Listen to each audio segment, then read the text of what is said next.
Sa larong tagu-taguan, may mga pusong nagtatago, nagtatagal bago matagpuan. Minsan, kailangan mo lang hanapin ng buong tapang bago pa tuluyang mawala ang taong mahal mo. Ito ang kwento ni Ellie at Luna. Minsan isang araw, puso'y napasigaw. Maglalaro muna kami doon ni Marco. Sige, maglalaro na lang kami dito ni Ali ng tagu-taguan.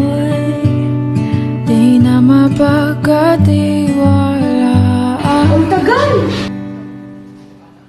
Umasa sa iyo. Isa, dalawa, tatlo. Hanapin na kita. Baka sakali lang, di na masasaktan, ngunit pangangatwiran mo'y di mapagkatiwalaan. Hanapin kita hanggang makita kita. Ellie, kahit ilang beses kang nagtatago, hahanapin kita palagi. Kung ganun, hindi na ako magtatago. Masarap magmahal pag hindi iniwan. Pagbilang mong tatlo, nakatago na ako. Ibalik ako sa nakaraan.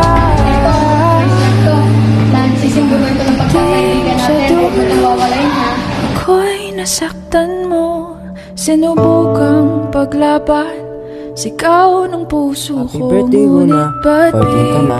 Ang laki-laki mo na compared noon na. Ikaw rin kaya? Hindi naman May para sasabihin sana ako. sa'kin. Luna, papaalam na ako. Baka ito na ang huli nating tugpuan. Kung sakaling hindi mo na ako matagpuan, tandaan mo lang na minsan, naging bahagi na ako ng mundo mo.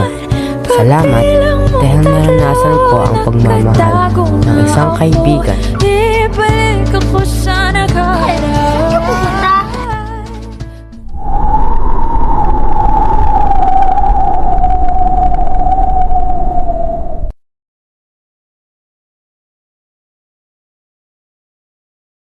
Ellie?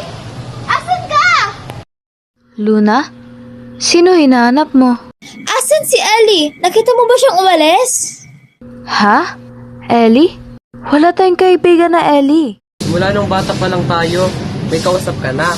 Hindi naman namin nakita. Ellie ba ang pangalan niya? Hindi! Itong bracelet na ito ang nagsisimulan ng pagkakaibigan namin! Totoo siya! Anong pinagsasabi mo, Luna? Di ba nga, ikaw yung gumawa ng bracelet na yan? Tago